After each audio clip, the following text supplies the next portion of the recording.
Hello, السلام عليكم. Um, uh, can you hear me, please?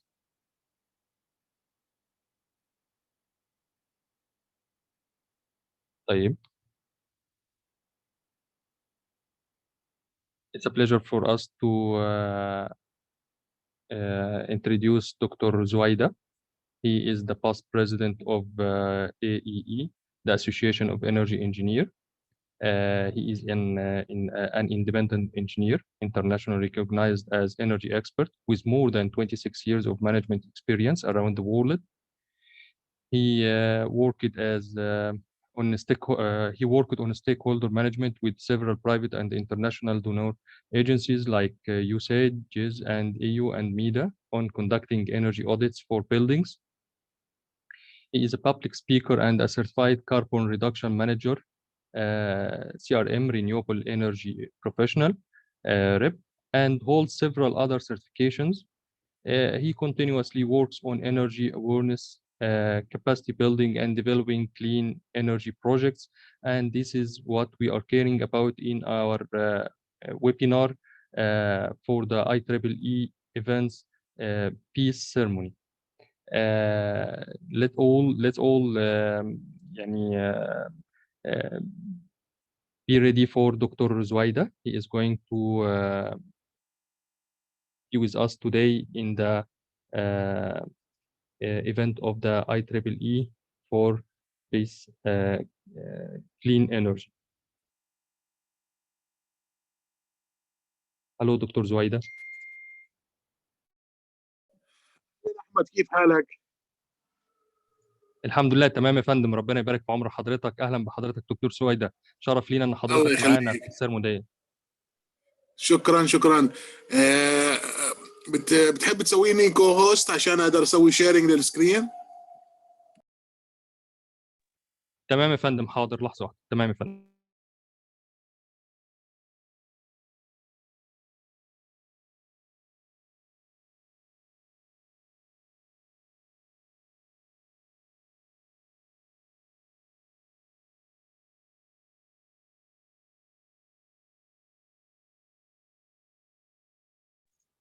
تمام يا فندم مع حضرتك.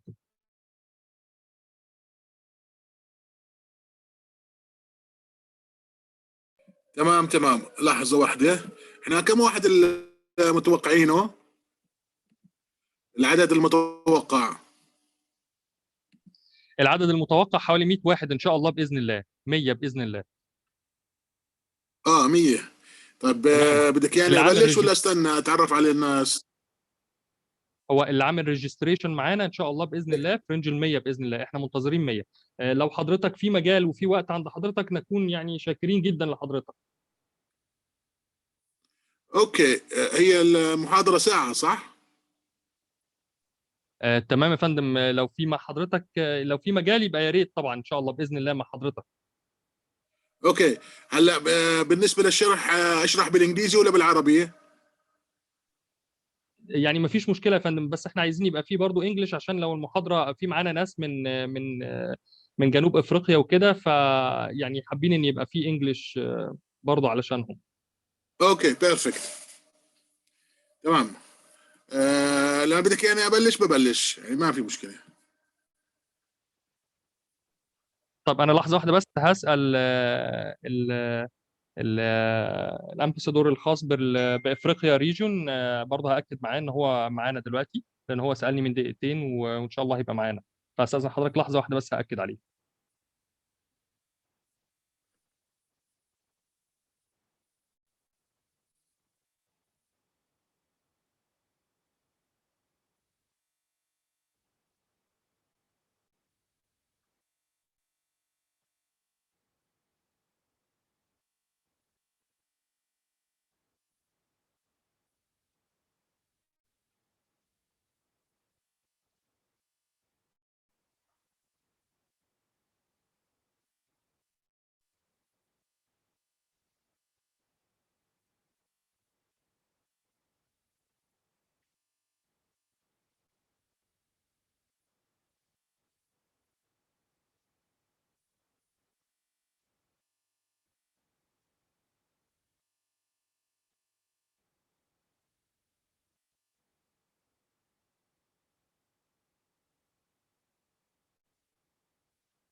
طيب تمام يا فندم، ممكن حضرتك نتفضل إن شاء الله بإذن الله، تحت أمر حضرتك.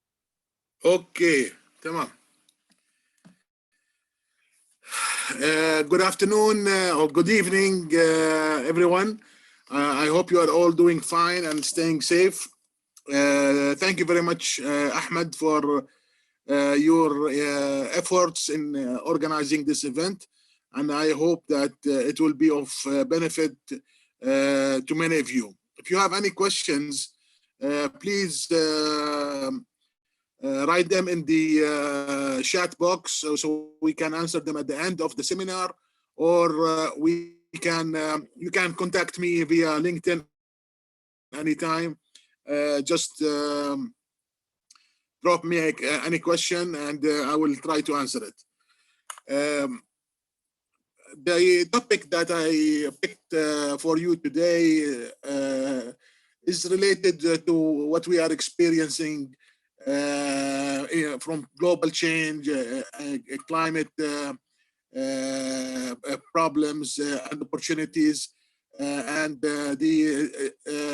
actually the transition into a new economy, the transition into a net zero or zero carbon economy, which will impact your future as energy engineers or engineers or professionals from any discipline, because you have to be ready and you have to understand what is happening and move on to make sure that you have the skills to open up opportunities for you in the near future. So we'll talk about time, change, the goals, the drivers, the clean energy, transportation, and opportunities, and some conclusion. Time is very valuable. We all have limited time on this earth, and we have to use it wisely. 95% of the scientists have concluded that human activities are causing climate change, and this is reducing the size of the polar ice at the North Pole and the South Pole. So we have to change our habits in order to change the current trends. So within our lifetime, hopefully we can reverse this, but it's expected that the ice caps will melt within the next 15 years. We can't change nature because we don't understand how it behaves, but we can change our habits, and we have to adapt to the new change. Actually, if you read the newspapers today and yesterday, there's a lot of rain in Australia. So this is causing catastrophic events. Last week, it was in Colorado. They had the fourth major snowstorm in their history. And last month, it was in Texas, which was a mega disaster with many casualties. So we are experiencing a lot of changes, a lot of global impacts, and we have to change our behavior. Due to the pandemic that started last year, people became more dependent on like what we are doing right now, virtual meetings. So without your mobile, without your laptop or computer, without the internet, you can't do business, you cannot teach yourself, you will be basically isolated from the world. So right now we have about 7.8 billion people on Earth, 5.1 billion, they have mobile phones, 4.6 they have internet, and about 3.9 they have access to social media. So you see there's a lot of opportunity for growth, and we are going to see extreme rapid development in infrastructure for fiber optics, for satellites, for all these digital tools. So you have to be prepared for the digital age. Too intelligent people who have dedicated their lives for saving the environment are Sir David Attenborough and Greta Thunberg. And I hugely recommend that you read more about them and learn what they are doing and watch, read what they are writing and watch their speeches and the movies. So during the past year, the major industrial nations have set goals for 2050 and 2060. So China has set a goal to transform its economy to be carbon neutral by 2060. So imagine all the fossil fuel China is buying from across the world. Imagine all the transportation that is happening. All of that is going to change. It will require new technologies, clean technologies, renewable energies. It will require new tools, and it will change the economies of the countries that are selling these fossil fuels. So a lot of change is happening in the world, and this is a big driver that we have to watch out. In addition, Japan had set a goal for 2050 to be carbon neutral. And Japan is another industrial nation importing a lot of fossil fuel, and they will get rid of this fossil fuel. They will spend a lot of money in the technology, and they will spend a lot of money in renewable energies, and they will spend a lot of research money to change their futures and their economies. South Korea also announced that they're going to be carbon neutral by 2050, and this will also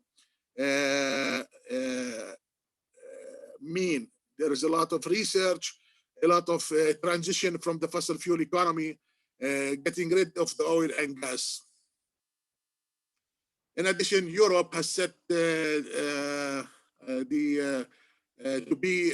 a goal to be the first carbon neutral continent, which is a mega goal, and it means that large amounts of money is going to be spent in clean energy, renewable energy, alternative energies, a lot of education, a lot of research, a lot of projects, and this will move the economy from the fossil dominant economy into a clean economy. So what are the drivers right now? We have a pandemic that is changing the habits of people. We have the lowest cost of kilowatt hour from renewable energies. We have an increase in world population. We have an increase in energy demand, and we have climate change, and we have pollution. So these drivers will be the shining lights in your future, in the immediate future and long-term future, that you have to work and you have to solve as engineers. What did the pandemic cause? It caused a reduction in the oil prices. It caused a change in the human behavior. So we reduced our travel, we reduced our work environment. We started working and learning from home. We have a sharp decline in some sectors like tourism, the commercial sector and the transportation is really declining in a big way. Sharp increase in the medical supply. As you know, there is a big demand on all the medical supply chain, from personnel to hospitals to equipment, manpower, material. So this is a big let's say sector that is growing at an exponential rate and will continue to grow for the next many years.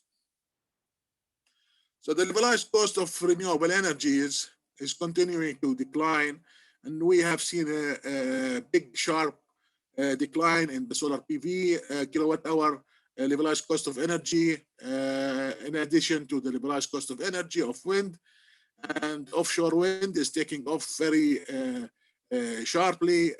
Also, we are praying that the technology technology of the batteries will continue to evolve rapidly. So the levelized cost of energy from stored renewable energy will be cheap enough so that governments and private sector can use it regardless what is the tariff of kilowatt hour. So the population is going to increase in the next 20, 30 years. So we will reach 10 billion by 2050 and many more by the end of the century. In addition, the demand on energy is going to continue. We use more computers, more mobiles, more number of hours, and we are dependent on energy to increase our comfort and our luxury and to combat climate change as well. The world population has a large number, about 15% of the world population is extreme poverty, which means that we have 1 billion people living on less than $2 per day. And this is an opportunity to lift these people and get them the necessary housing, medical, food, and so on and so forth. So there's a big opportunities for improvement. In addition, there is a lot of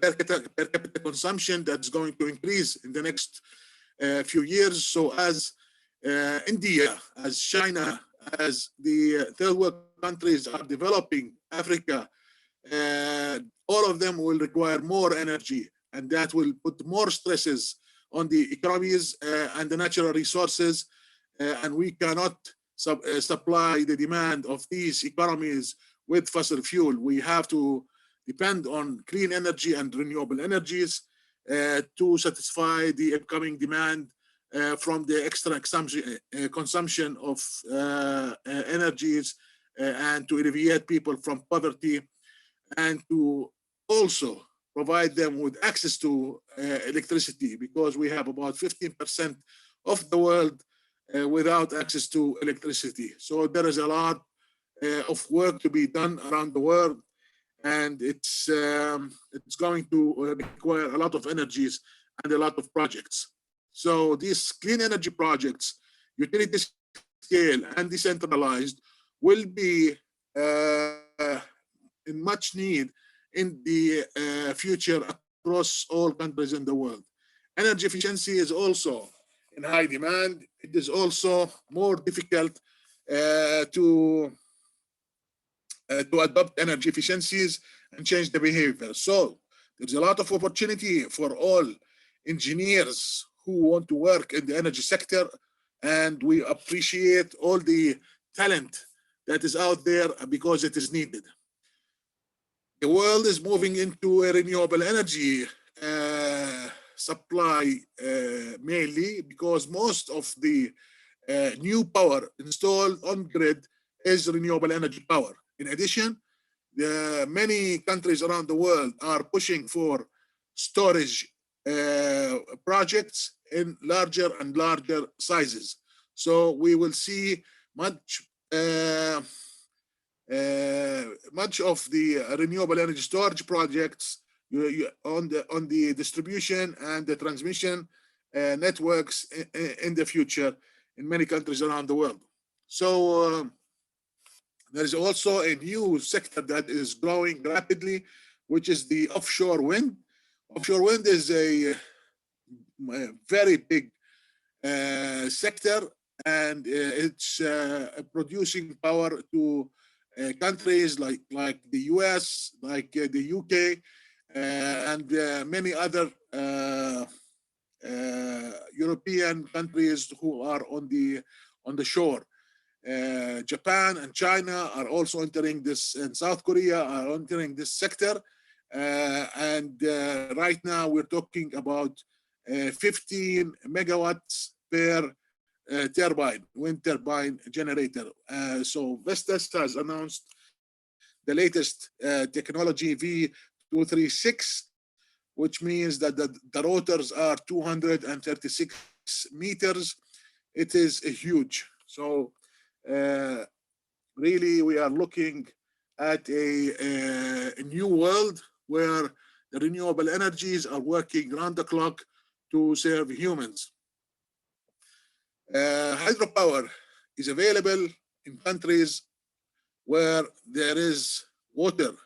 It's not available everywhere, and China has building a huge project, and this is the biggest hydropower project in the world at 22,500 megawatts. It's really big, and they have many more smaller projects at 5,000, 6,000, and even 13, 15,000 megawatts under construction. The transportation sector is really changing. So in the next 10 years, by the end of this decade, we are expecting that the manufacturers will transition their vehicles into electric vehicles. Now, the hydrogen, the manufacturing has not grown rapidly as the electrical. The hydrogen is available at 3 countries in the world: California, the UK, and Japan. And you can find hydrogen cars in these countries. But right now, the electrical car is really booming across the world. Of course, the world is watching many manufacturers around the world, and we will see many more manufacturers around the world shifting, and new manufacturers of electrical cars. Electrical buses is also growing, but not at the same rate as electrical vehicles. But we will see many more of manufacturers working and innovating in the electrical buses.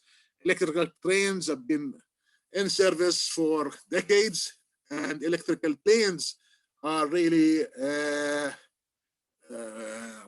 going to take part of the future flights. And this Impulse 1 and 2 was a pilot, and hopefully many more will innovative people will think of doing electrical airplanes. The fuel for aviation is changing because the aviation industry is consuming huge amounts of fossil fuel every year, and they have to work on their emissions. So they are optimizing the use of aviation fuels, and they are reducing the emissions. The shipping industry is also moving through electrification. Many pilot projects are taking place around the world, and hopefully we will see some major changes in the shipping industry in the future, either by using hydrogen. There's a lot of European, let's say, lobbying towards using the hydrogen for shipping. Hopefully this will happen, or the electric, let's say, technology take off and cover the large transportation vehicles as well. Now, Elon Musk, as you know, is working towards building more and more gigafactories around the world. Right now, we are building number 4. So there's a lot of, let's say, new technologies, a lot of development, a lot of innovation happening in the transportation sector. And we will reach a stage within this decade where the electrical vehicles and the subsequent technology of providing service to consumer will change a lot of lives around the world. The turning points that we can discuss is really the impact of global, let's say, the impact of the climate change and the global pandemics and the global storms on the economy. Right now, the US is suffering many major climate changes, and that is costing them around 300 to 400 billion US dollar per year, which is a huge amount of money. At the same time, there's a lot of countries around the world suffering more because the third world countries, they have poor infrastructure, like what happened in Mozambique last year, where we had floods and over 600, 700 people died. So you have climate change activities, climate disaster happening all over the world on daily basis, and that is causing a lot of economical losses. So it is much better for the young engineers to think about the service of what they are working on, the service of the infrastructure, the power plants, the whatever facility you are working on, to have it ready for major severe climate change events.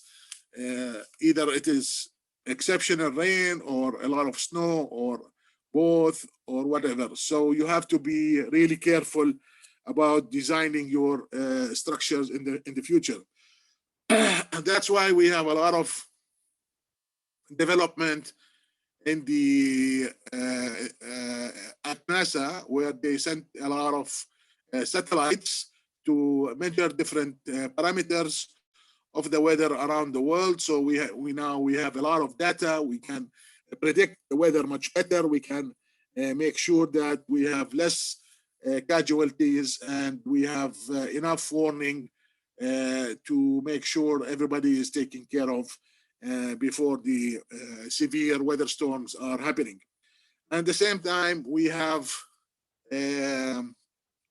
using the supercomputers to solve the big problems that we have right now. Many supercomputers are working together to solve the pandemic and find vaccines and find solutions to the COVID-19.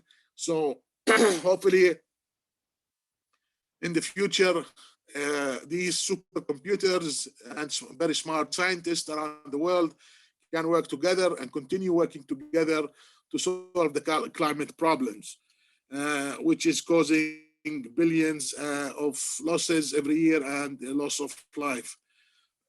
At the same time, many new technologies are evolving and coming to the scene, or becoming better, like the carbon capture technologies, because this technology is one of the solutions that the world is waiting for in order to reduce the impact and reduce the concentration of carbon in the air. So there's a lot of work, there's a lot of research, there's a lot of money in new technologies, and this is one of them. At the same time, we don't forget the natural way of for carbon sinks. So there is a lot of actually development of forests, forest management, especially in the Far East, and to cut the carbon emissions. And this is an example from Vietnam. And maybe you remember that what happened last year, where a big forest took over a lot of areas in California, and big fires happened in Australia as well. That's why, in order to take care of the carbon problem, we need to develop our carbon markets, carbon schemes, and this is one of the one of the systems that is happening or will happen very shortly in China, which is an emission trading scheme for the Chinese economy.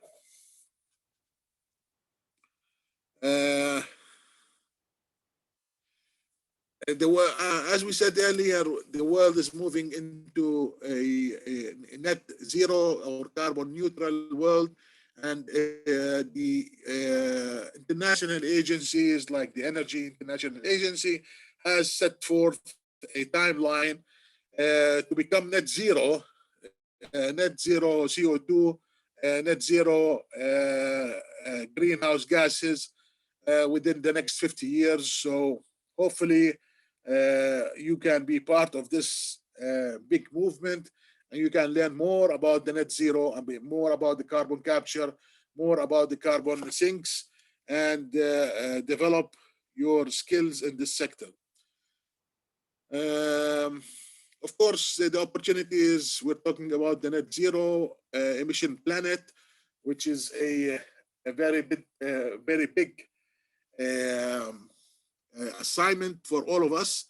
We hopefully this will cause less casualties due to pollution, and this means exponential demand on renewable energy, especially the solar PV, and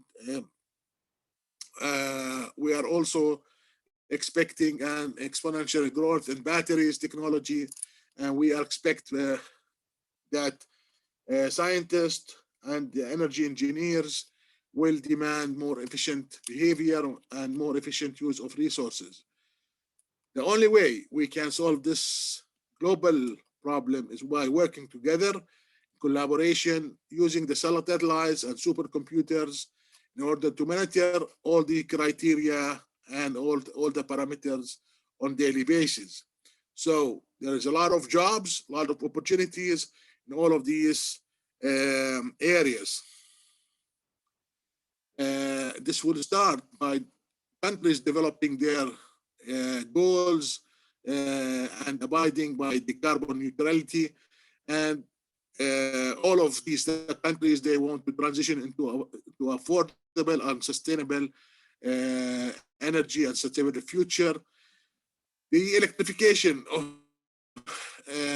of everything, of all the energies, especially the fossil fuel burning, will be banned in many countries. So we expect electrification of power, electrification of transportation, and we expect solar PV to transform the power sector in the next 10 to 20 years. We also expect the carbon capture technology to grow and the carbon trading to take off soon. So there is a huge development in science and technology, and hopefully you will be part of it. Thank you very much. And if anybody has any questions, I'll be more than happy to answer. Thank you so much, Dr. Zuaida. Thank you for this good presentation. Perfect, and we was so glad. And we are waiting for any questions from our partner. Is there any question?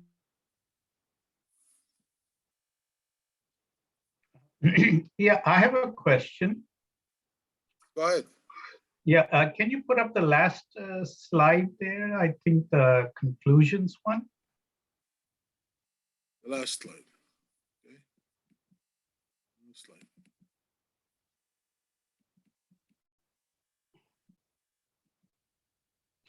Oh, okay.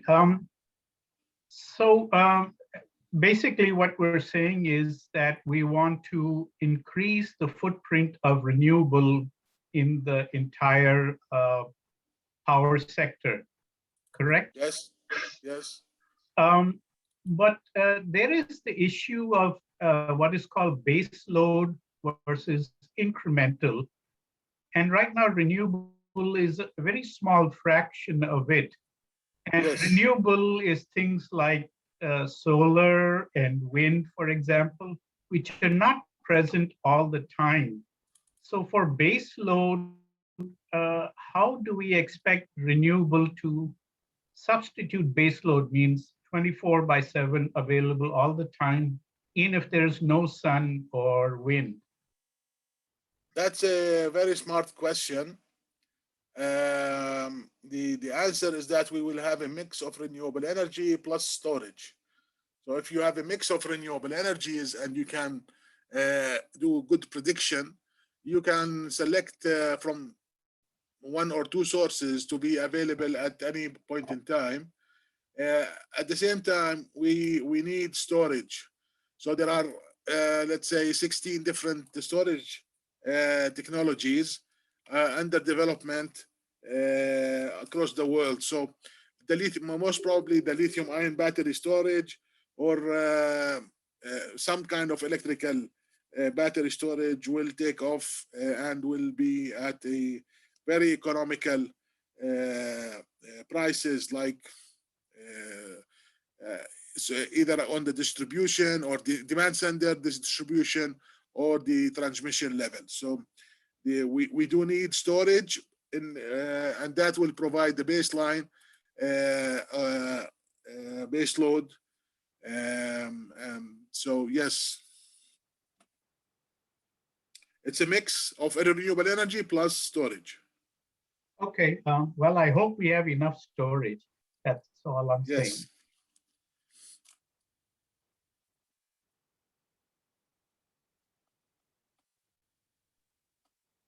Okay, there was another question from Dr. Noha Ghanem. It was about the renewable energy. Can it be applicable on the hospital or the especially on the medical section, especially if you know that it's very sensitive, that they can't permit the fluctuation of the energy, and they want it to be a continuous feeders. So is it safe to feed or to be applicable and implemented on the hospitals? That's a very good question as well. It depends on the country and the maturity level of the grid. So if you have, for example, a country where the grid is well developed, and you have regulations to use the renewable energy, then the use of renewable energy to cover your annual electricity demand will be very easy. So I can tell you from experience that at least I would say maybe 80–90% of the hospitals in Jordan, they cover their annual electricity needs from renewable energy, because they have systems installed at remote places where they cover, they generate energy, and they pump it feed it to the grid, and then they take energy from the grid at any time they want. In addition, the diesel generators, they stand by, and they are operating just for maintenance every year. So it really depends. So the solution for renewable energy for the medical sector or any other sector really depends right now. But the more you pay for the electricity tariff, the more the better the renewable energy looks. So if you pay, for example, like Jordan, we pay 37 US cents per kilowatt hour. So it's very let's say tempting, very lucrative, very economical to shift to renewable energies and install renewable energy. Even if you buy batteries, megawatt batteries, and you have your own, let's say, small mini grid, it'll be cheaper for you than using electricity at high price, paying 38 cents. But if, for example, if you are in Saudi Arabia, where you're paying much less, if you're paying 10 US cents, so it will not make sense to shift to renewable energies because it's not economical.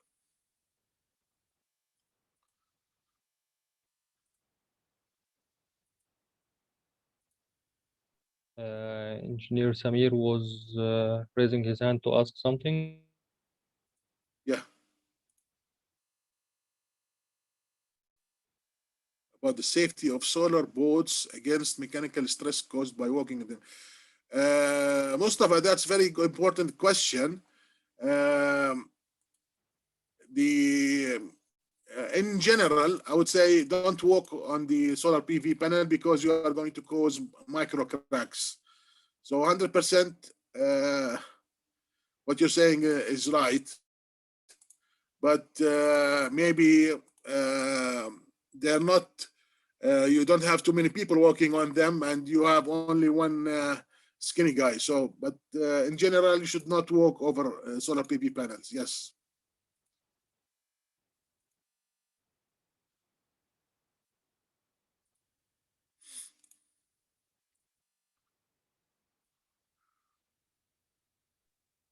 Doctor, we want to ask about if there is any other side effects like the harmonics, the power factor, because the solar and the wind energy is little bit a new generation for uh, the the service provider. So if there is any side effect. Yes, of course. There are a lot of challenges with the renewable energy. As you know, the biggest challenge is that it is intermittent. So if you have a cloud coming over your plant, you will lose energy very fast, and you need to have a supporting system to balance that loss. So if you have wind, good. Otherwise, you will be in trouble, and you have to maybe use alternative energies like burning wood or burning waste or whatever. So the problems associated with renewable energies, they have to be studied carefully, and you need to have a solution according to the site conditions. So yes, the bigger the project, the more studies need to be done in order to avoid these problems.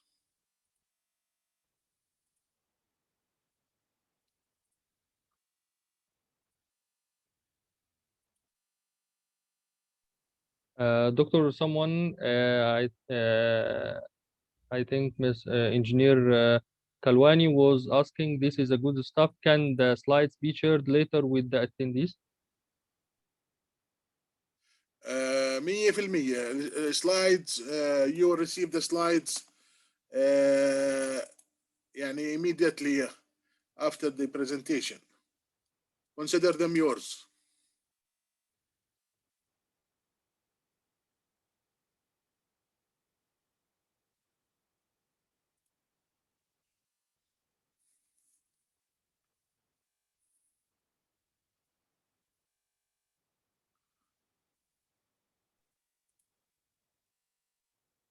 Doctor, we was asking about if it's going to be the chance for us, we are going to choose the wind or the solar is going to be better for us in this recently now. It depends on the location. If you are, for example, in the North Africa, MENA region, we have a very good solar, and on the Red Sea, there is actually a good wind. So the selection is according to the resource availability. So we cannot say there will be a mega shift toward solar or a mega shift toward wind, because that all depends on the location. But it is very obvious that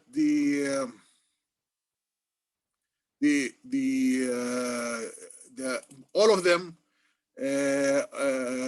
are important. So the solar is exponentially growing, and that's why you see a big development. But at the same time, the wind energy are more mature, and they are growing their wind turbine generators and grow every year. They are growing, and the wind energy actually companies they are going to offer complete solutions. They started offering wind, solar, and storage. So it will be very interesting to see what happens in the future when the wind energy start providing complete solution. Not only wind, they are offering wind, solar, and storage. Yes. Another question, please, Doctor. There was a question about the maintenance and the expenses of the maintenance, and is it easily or it must be with a specialist? And also a question is about the lifetime of the cells. Is it long or it's not recognized as its new generation? These are very good questions. It depends on the location, really. For example, in Europe, they don't spend much money on cleaning because they have a lot of rain. Whereas in the North Africa and MENA region, we have to spend a lot of money on cleaning because of the dust. For example, in Jordan, we clean the PV modules 18 times a year. So that costs a lot of money, and for big projects, you need special equipment. So basically, you are growing a new sector. So this sector of operation and maintenance has grown and will continue to grow as more projects are installed. The importance of the maintenance and is also not only to keep the generation, to keep the economical life, and to keep the systems operating in good condition. So it's not like that you can just install the solar PV or the wind turbine and forget it, because the wind turbines are very complicated machines, and they are remotely monitored by the manufacturer for the duration of the maintenance period that can be 20 years. Right now, the solar PV modules technology are pushing the operational limit to 25 to 30 years. But what I see is that the efficiency is growing, and maybe after 20 years, you would replace the complete plant, because now you, after maybe 10 years or 15 years, you have new technology that can enable you to generate double or triple the energy with the same area at lower cost. So I don't see that. I'm talking from experience, because I have installed a solar PV system at my house, and it's already 8 years old. So I think I will replace it completely and install double the size the system with maybe 1/3 the price and half the area. So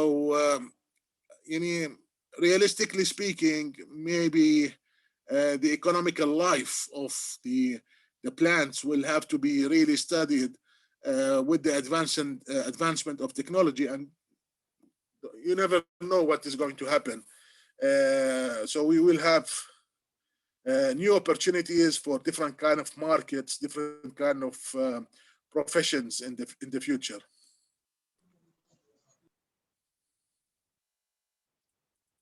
Yes. Is there any questions? Is there any question for anybody?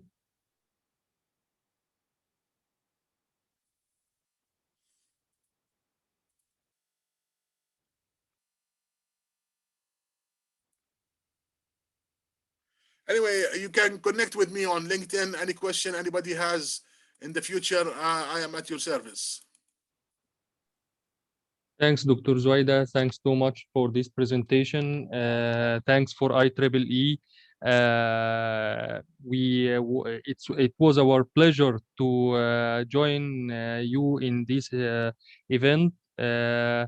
IEEE give us this pleasure. Dr. Zuaida give us this pleasure. AEE join us and almost also gave us this pleasure. Thanks for all our attendees, and we hope we can see you again next, inshallah, in another events. It was a wonderful, very good, amusing, and we was so interesting. All the questions was answered. Thanks, Dr. Zuaida, so much. Thanks for Engineer Otto. And thanks so much again for IEEE. Is there anybody having any question, please? Yeah, Ahmed, good evening all. Good evening, good afternoon, good morning, wherever you're calling from. My name is Otto Bongefiong. Sorry, I joined very late due to job schedules. I'm the PES regional lead, RO8 Africa. Sorry for joining late, although I didn't have the time to get all the discussions on the table, but my spirit and everything is fully with everyone. And I just want to say thank you all for joining the call and for making this PSD event a successful one. Thank you so much. You're welcome. Thanks so much, Engineer Otto. It's a pleasure for us, and thanks for your encouragement and support for Hello, us. Ahmed, can you hear me? Yeah. Can you hear me, Yes, Ahmed? yes, I can hear you. Yes, Yeah, I please. can hear you. Did you? Okay. Sure, you recorded the event session, right? Shall we have to upload it now on our website, or your Yeah, let's take a recommendation? group photograph. Group photograph. Yeah. Okay, we are going to take a group photograph for our event here to upload it, inshallah. 1 minute, please. 1 minute.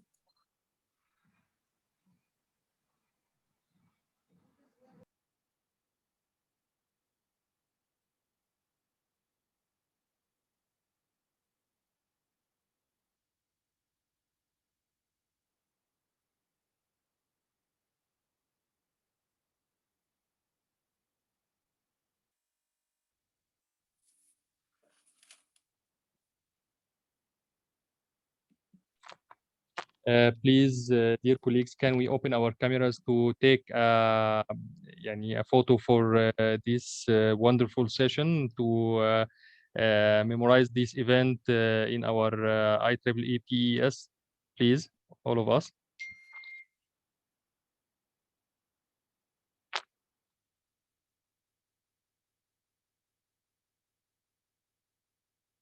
Engineer Mustafa Adel, you open the camera and you close it again.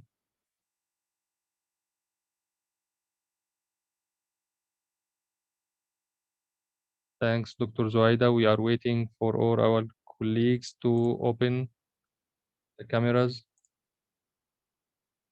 From here.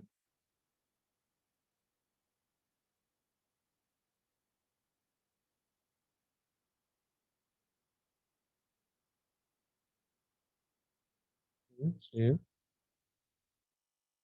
Mhm.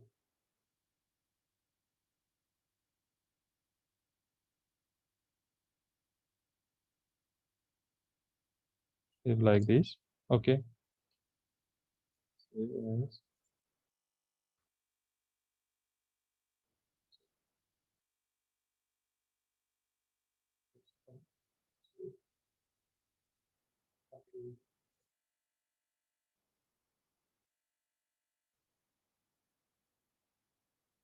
Thanks all. We are going to share this picture.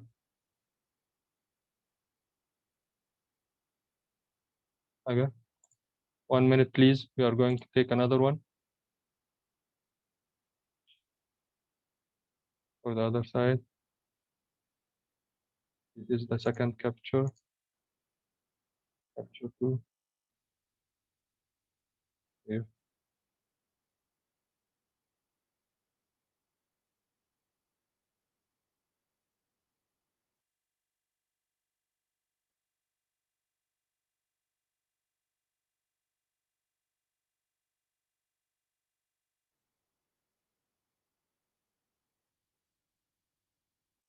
Thanks all. We have got the pleasure to join all of you, and it was a very good and interesting meeting, very good presentation. Thanks, Dr. Zuaida. Thanks, Engineer Otto. Thanks, Engineer Mustafa Adel. Thanks, Dr. Nagla, Dr. Noha, Engineer Hoda, and all of our colleagues. Thanks to so much. Thanks for IEEE, for AEE. Thanks. Hope we see you again. Hope you are well. Keep safe, keep at home, and see you soon, inshallah, in another IEEE event with our celebration in this month, inshallah, next month, inshallah, April, PES ceremony. And thanks so much. See you. Assalamu alaikum wa rahmatullahi wa barakatuh.